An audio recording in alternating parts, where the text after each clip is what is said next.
हे प्रभु, क्या दुश्मनी है तेरी मेरे साथ जो मेरी किस्मत में खुशियों से ज्यादा गम लिख दिए है। क्या बिगाड़ा है आखिरकार मैंने किसी का जो मेरे साथ इतना बुरा हो रहा है। अवनीश की ये दर्द भरी फरियाद है हॉस्पिटल के खाली कॉरिडोर में गूंजती रही। भगवान का तो पता नहीं पर कोई इंसान उसे सुनने वाला नहीं था।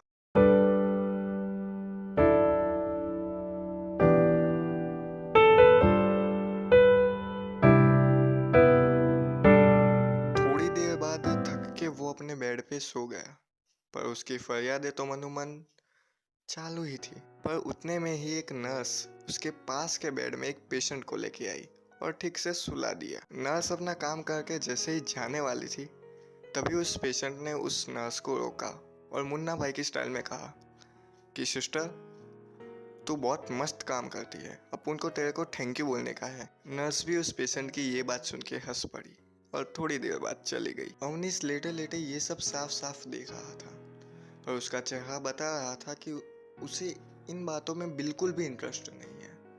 जैसे उसने जिंदगी की कोई डार्क रियलिटी देख ली हो और उसे पता चल गया हो कि हंसना मुस्कुराना तो सब बकवास है। उसे देख के बाजू के बेड वाले पेशेंट ने कहा, hello, I am Manish, who are you. Avneesh ने बड़े रफ वर्ड्स में कहा, क्या फर्क पड़ता है, हु एम आई। मनीष को ये सुन के थोड़ा अजीब तो लगा, पर फिर भी उसने बात आगे बढ़ाई। फर्क तो पड़ता है ना यार, अगर गर्ल होते तो अनामिका कह के भी पुकार लेता, पर बॉय हो और अपने बॉय के लिए तो बेनाम, गुमनाम और बदनाम जैसे शब्द ही है जो सुनने में शायद तुम्हें अच्छे ना लगे। अवनीश को मनीष का ये मजाक पसंद नहीं आया और उसने चिड़े हुए आवाज में कहा, अगर किसी के बारे में पता ना हो तो उसके बारे में बोला भी नहीं करते। सबकी लाइफ तुम्हारी तरह सॉर्टेड नहीं होती। वो आगे भी बहुत कुछ बोलना चाहता था, पर जैसे किसी ने उसकी लगाम खींच ली हो वैसे वो रुक गया। पर अवनीश की बातें सुन के मनीष के चेहरे पे एक छोटी सी मुस्कान आ गई। उसने कहा कि लाइफ तो किसी की सॉर्टेड नहीं होती यार। ये वेंटिलेटर देख रहे हो, इसकी अप डाउन लाइन्स ही तो इंसान के जिंदा होने का प्रूफ देती है। तो लाइफ मिली है तो थोड़े अप डाउन्स तो होंगे ही ना यार। अप डाउन्स, हाँ। छोटा था तभी पापा की एक कार एक्सीडेंट में मौत हो गई। मम्मी ने अपनी ज़रूरतों का बलिदान देके मुझे पढ़ाया लिखाया। सोचा कि अच्छे मार्क्स आ गए तो अच्छे कॉलेज में एडमिशन मिल जाएगा और फैमिली की सारी प्रॉब्लम्स ख़त्म हो जाएगी। और मैंने भी दिन रात एक करके पढ़ाई की। सोचा कि अच्छे मार्क्स आ जाए और अच्छे कॉलेज में एडमिशन मिल जाएगा तो मैं फैमिली की सारी प्रॉब्लम्स सॉर्ट आउट कर दूंगा। पर अच्छे मार्क्स नहीं आए, फिर भी मैंने हार नहीं मानी। मैंने एक साल का ड्रॉप लिया और फिर से प्रिपरेशन करनी स्टार्ट कर दी। पर पता नहीं मेरे किस्मत में कौन से पत्थर पड़े हुए हैं जो उसी मुकाम पे आके खड़ा हो गया जहाँ एक साल पहले मैं खड़ा था।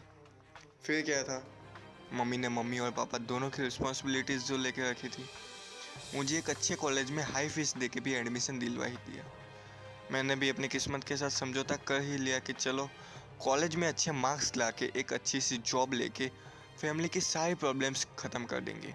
पर शायद मेरी किस्मत को वो भी मंजूर नहीं था। पहले तो मुझे कहीं भी जॉब नहीं मिली, हर बार मुझे रिजेक्शन का सामना करना पड़ा और फाइनली जब मुझे एक छोटी सी जॉब मिली तब जॉब के पहले ही दिन मेरा एक्सीडेंट हो गया और उस एक्सीडेंट की वजह से मैंने अपना एक पाँव गंवा दिया। अब तुम ही बताओ, मुझे इस एक पाँव के साथ कौन जॉब देगा। मैंने तो अपनी मम्मा की प्रॉब्लम्स ख़त्म करने के बजाय और बढ़ा दी ना। पता नहीं क्या दुश्मनी है मेरी किस्मत के साथ। I just hate my luck. ये सुन के मनीष थोड़ी देर चुप ही रहा। फिर उसने कुछ सोचा और बाद में बोलना शुरू किया। एमपी के एक छोटे से गांव से मुंबई आया था पैसे कमाने के लिए। गांव में मेरी 3 बहनें और 2 भाई हैं। उनमें सबसे बड़ा मैं था। मुंबई के शुरुआत के काफ़ी सारे दिन मुश्किलों भरे बीते। जो जॉब मिले वो कर लेता था, जहाँ खाना मिले वहाँ खा लेता था और जहाँ जगह मिले वहाँ सो जाता था। पर काफ़ी महीनों की मेहनत के बाद मुझे एक अच्छी सी जॉब मिल ही गई।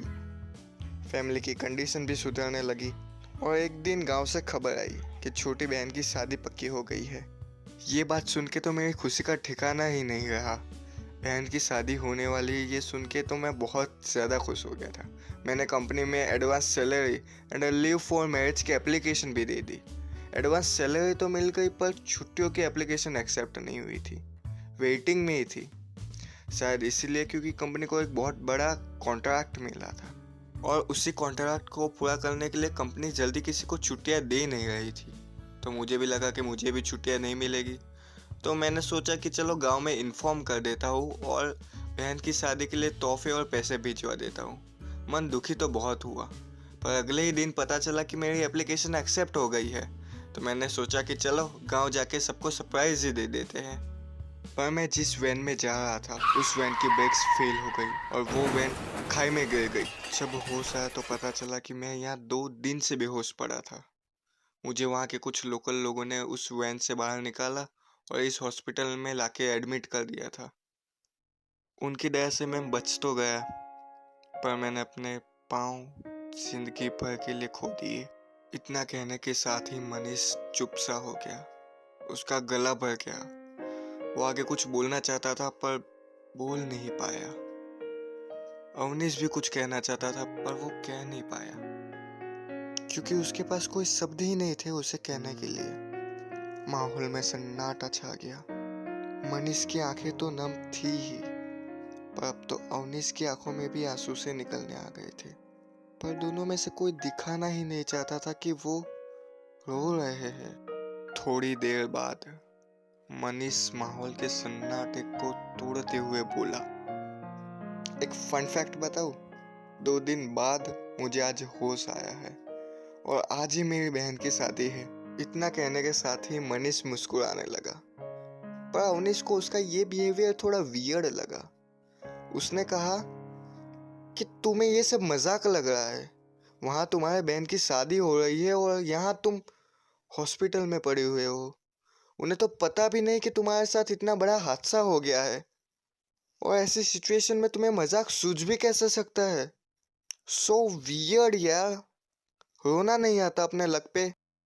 मनीष उसकी बात सुन के और एक बार मुस्कुराया और उसने कहा कि जिस वैन से मैं आ रहा था उस वैन में 7 लोग थे, और जब होश आया तो पता चला कि उन 7 में से सिर्फ मैं ही बचा हूँ। हाँ, बिना पैरों के पर बच गया, क्योंकि शायद मेरा लक अच्छा है।